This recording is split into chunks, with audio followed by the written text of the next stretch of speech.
Thank you very much for having me. I unfortunately either scream or whisper, so which is annoying both ways. So please let me know if you can't hear me or if I'm just plain too loud. I appreciate having been invited today. Hazardous waste is not the most stimulating topic. I hope that at the end you'll have gone away having learned something that'll be useful for the places where you work.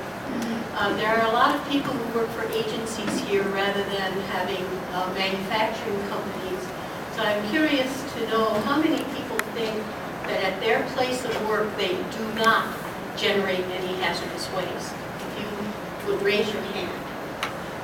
So everyone thinks they generate hazardous waste. And I may not have much to teach you then, because chances are you do generate hazardous waste. Really, everybody does. Once fluorescent light bulbs were brought into the mix, that included everybody. So churches and Boy Scout camps and schools that thought they didn't generate any hazardous waste, now of course they do. Just one second here. Today we're going to talk about what is hazardous waste. And I'm going to spend what you may think an inordinate amount of time on hazardous waste. But in my mind, this is the most important thing that you have to do as somebody who is generating waste of any kind. We'll have a quick overview of the requirements. We'll talk about universal wastes, which is a special subset of hazardous waste, and we'll talk about used oil. Used oil is not a hazardous waste, but the rules are enforced by the same group of people who enforce the hazardous waste rules. So if you undergo a hazardous waste inspection, any of your used oil issues will be looked at by that same hazardous waste inspector. I always put this kind of at the beginning because I always talk too much, and then I don't get to let you know who I am and where you can get a hold of me. If you call this hotline, this goes to our telephone operator. You describe what your issue is or what your question is, and she will try to direct you to the right place. Every division in our office has somebody who is assigned hotlines for the day, and you'll be connected with that person. The operator does the best that she can in trying to decide who she should send you to. And sometimes, you know, it's not quite clear. So sometimes you might have to go to a couple of different people, but we really do try to help you as much as we can. I'm the only Adrienne in Twinsburg, so if you call and just ask for me, you will get me. And if you want, you can always email me. I'm pretty good about emails. I don't like to talk on the phone, so I always tell people, if you email me, you'll get an answer for sure. I do have some cards, so if you want my email, I'll be glad to give you a call. Before we really get into hazardous waste, I want to talk just a moment about our agency, because it is kind of confusing. You have to make sure that you know it's the EPA. A lot of people confuse us with local health departments. I'll go out on an inspection and they'll say, you were just here a month ago. Well, it wasn't the EPA, it was maybe a local health department or another agency. But our agency is very distinct from the others. We have a major office in Columbus. We call it Central Office. Almost everybody works in Central Office. That's where the permits are actually processed. That's where our director is. That's where all our enforcement is done. New rules are written to be sent to the legislature, and that's where we have our technical experts who help us interpret rules. Our rules are very broad. When they were first written, my goodness, almost 50 years ago, they had to accommodate everybody from a steel mill to a dry cleaner. And so that's why sometimes our rules, it's a little difficult to figure out exactly how you fit in. And we've had these technical experts for 50 years who have read the preamble to the federal rules and have tried to figure out exactly how the rule applies to different kinds of manufacturers. The rest of the people who don't work in central office work in one of the 5 districts. And we, of course, are up there underneath Geauga County. That's my county. I always know it because of the steps. And I think Portage County is right underneath it. So you belong to the Northeast District. Our office is in Twinsburg. about 20 minutes from here. And before, again, we talk about hazardous waste, I want to talk about two big divisions that if you are a manufacturer, you probably have some contact with. And one of the agencies is the Akron Regional Air Quality Management District. And this is the group that enforces the Clean Air Act. They write the permits and they do all the inspections and do all of the complaints. They are located out of the Akron Department of Health. You'll say, well, why aren't they at our office? Because we do have a group of air pollution control people at our office. When the Clean Air Act first came out, it really only seemed to apply to big cities that had a lot of industry in them. So who was going to enforce those rules? Ohio EPA, I don't believe was even had been established yet. But the health departments were doing a lot of the environmental rules. So Cleveland, Akron, Canton, and then some of the other districts, we have Cincinnati and Dayton and Toledo, they were tasked with the responsibility of taking care of the Clean Air Act rules. And they have kept that. And Akron takes care of Portage County, Summit County, and Medina. So if you have any clean air issues, that's the place you have to go. The other division that really plays a major role with manufacturers is our division of surface water. Most people have to comply with some type of surface water permit because almost everybody has to have a stormwater permit now. And that is done out of our office in Twinsburg. Okay. The hazardous waste rules, or RCRA, come under the Resource Conservation and Recovery Act of 1976. And the underlying philosophy of that whole act was the legislature was going to write rules that would take care of hazardous waste from the very place where it began, where it was generated in whatever factory it was generated, until it underwent disposal. And so it's called the cradle to grave concept. And so, well, there they are. So the generator is the cradle where the hazardous waste is being made. There's the transporter who takes the hazardous waste from the generator to the treatment, storage, and disposal facility, and then ultimately the treatment, storage, and disposal facility where the hazardous waste undergoes some type of disposal. There are 3 different sets of rules, one specific for each step in the process. And for example, treatment would be incineration. Okay. The RCRA rule, it's a federal statute. It is the basis for the hazardous waste program. It's implemented through U.S. EPA regulations. Ohio EPA has adopted nearly all of them and then adopts them as new rules come out. They are not identical to the federal rules. They have to be at least as stringent, but they can be more stringent. Unfortunately, we don't do that anymore. And then Ohio is an authorized state. We are allowed to implement the program for U.S. EPA. So if you're going to be inspected for hazardous waste, chances are we're going to inspect you as an Ohio EPA inspector and not the feds. Now, every once in a while, they want to know what's going on, and they will come out and inspect you as well. But that is really quite rare. We're going to talk today about hazardous waste basics, especially about waste evaluation, a little bit about generator categories, and then about a few of the requirements. Waste evaluation.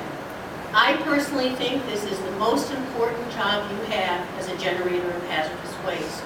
I think as a society we have gotten to the point where we really all believe that we shouldn't just throw waste wherever we feel like it, or wherever it's convenient for us. We've gotten to the point where we realize, especially in terms of hazardous waste, that hazardous waste really could not only affect the environment, and not everybody cares about the environment, but eventually could affect us, or even more importantly, the people that we love.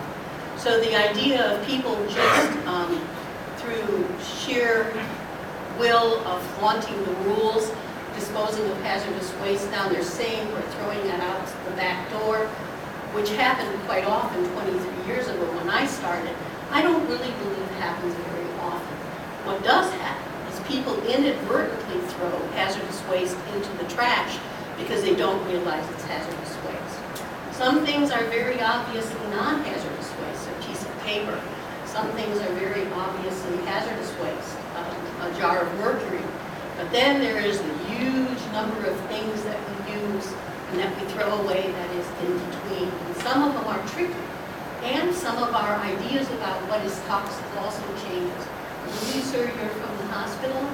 You really know the huge change in how US EPA and Ohio EPA look at pharmaceutical wastes. Things that you were able to throw away 20 years ago, like some of the chemotherapy drugs, you are not allowed to throw away anymore. So that's another big challenge people have, is as we grow smarter and as we have more data about the danger of different chemicals, we add different things to our rules, and that isn't the easiest thing to keep up with. So, first thing to be a hazardous waste is you have to be a waste. You think, well, this is, what is so special about this? You cannot believe how often we talk or we fight with the facility saying, oh, that's not a waste. Well, a waste is something that you don't need anymore.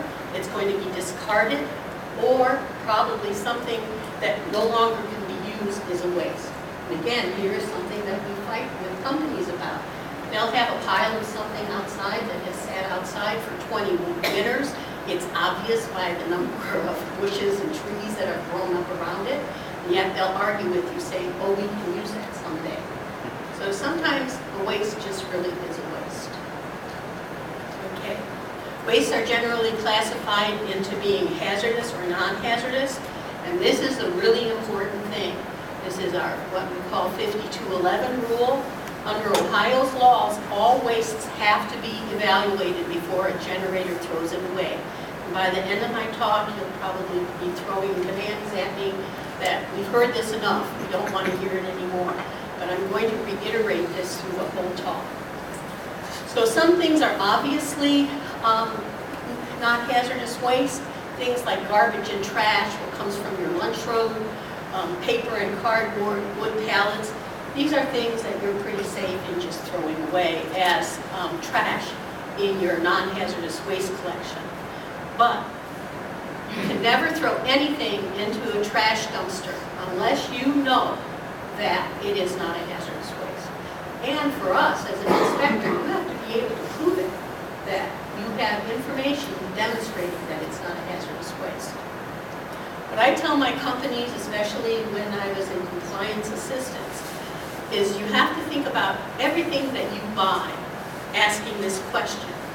If that paint or that solvent or that new degreaser or that grease, whatever it is that you just bought, if the container broke as it crossed into your facility, would you know how to clean it up? If some employee comes and says, I just broke this new product that you bought, could you tell them how to safely clean it up? That's really an OSHA requirement as well. What we care about is, would you know how to tell him to dispose of the waste that results from that cleanup? Let's say he has to use oil dry to soak it up, and then he puts it in a 5-gallon bucket after he sweeps it up. Would you be able to tell that employee what to do with that? And if you could get the person who orders your materials to start thinking about that, because a lot of the information you need is on the SDSs, the replacement for the MSD sheets. You can get an awful lot of that information off of that. So all they would have to do is look at that. If you don't have many chemicals, I've told people, put a big X on the 5 chemicals that are hazardous waste upon disposals.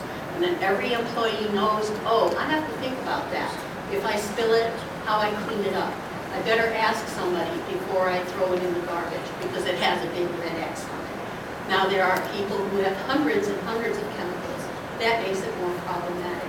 But a lot of smaller plants don't have that many things coming in. But it really is the responsibility of each company to know what the materials are that are coming in. So, This is another thing. It is not the responsibility of your TSD, the company that ultimately destroys your hazardous waste, nor is it the responsibility of your consultant to identify every hazardous waste in your company. It's your responsibility as the company owner, the company environmental person, to identify all the hazardous waste. We have lots of people who say, well, we had our consultant here last week, and he didn't point that waste out to us. Well, it's your responsibility to know. And that is a huge burden. It's something that's not very easy. So, this is another little thing, though, that you should remember. Sometimes we have some overzealous inspectors. You do have the right to decide if something is a waste. And if there is a chance that you're going to use it, you don't have to say it's a waste just because we're there or because it's not in the best of shape in terms of its container. As long as it's not leaking or spilling out, you can keep that if you really think that you're going to use it. But you have to be careful. There are some things that are just obviously a waste. And so you can't just kind of bamboozle the inspector and say, well, I'm going to use that, even though it's something that is obvious that you'll never be able to. But you also cannot be pushed into calling something a waste that you are still legitimately going to use. So here is a kind of a stock room. Would you call these materials products or wastes? Products, right? This is a little more problematic. It is, I think, a paint stripper. The container is not particularly intact. Some of the directions on the back are gone. I'm not sure that there is a very good lid on it. Would you call this a product or a waste? There's really no right answer to this one. This one really could be almost either, depending on whether you could read what the material is, things like that. Another category of waste are abandoned materials. So if we come upon an outbuilding at a facility and there's just a whole bunch of stuff and everybody has left that facility, there's nothing going on there anymore, this we would consider a waste because it's been abandoned. Here, I don't know, it doesn't look to me as if the gallon pails or the gallon containers could really be used very often, or maybe you couldn't even open them. I would consider those a waste. Of course, the drums, they look like they're neat, and I would definitely accept those as a product. Okay. This is a tricky one. Everybody thinks recycling is good, and recycling is good. Unfortunately, the recycling rules are so complicated that I don't trust myself, even after 23 years, to determine on some waste whether or not the waste has to be treated as a hazardous waste. Some wastes, if you recycle them, you don't even have to consider them a hazardous waste. For example, lead. If you're collecting some kind of lead or some kind of other metal that has heavy metals in it, if it's going straight for recycling, you do not ever have to consider it as a hazardous waste. However, then there are other things, like fluorescent lamps, that you're sending off for recycling, and yet, while it's in your plant, you have to manage it as a hazardous waste. And so don't automatically assume that, oh, I'm going to recycle this stuff, so I don't have to manage it as a hazardous waste. Call us, and we will help you figure out whether or not you have to manage it as a hazardous waste. If you don't have the time to call us, then just manage it as a hazardous waste.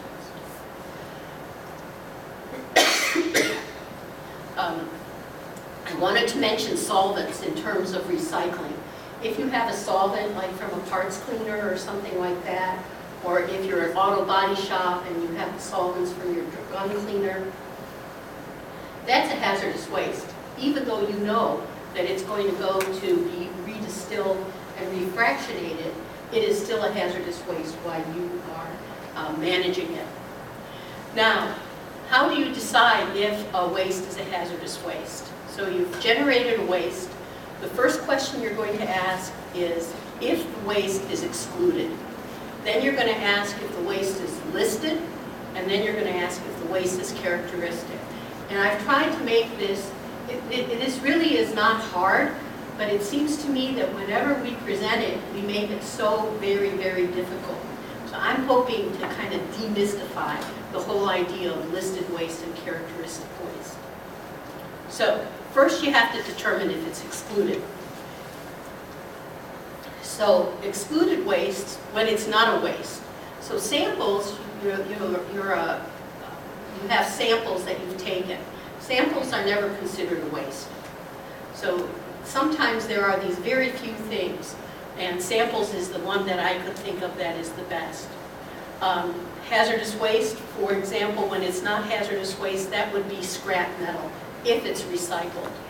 And then there are things that are just not subject to our rules at all. It explicitly says in the rules, it is never a hazardous waste. And an example of that is house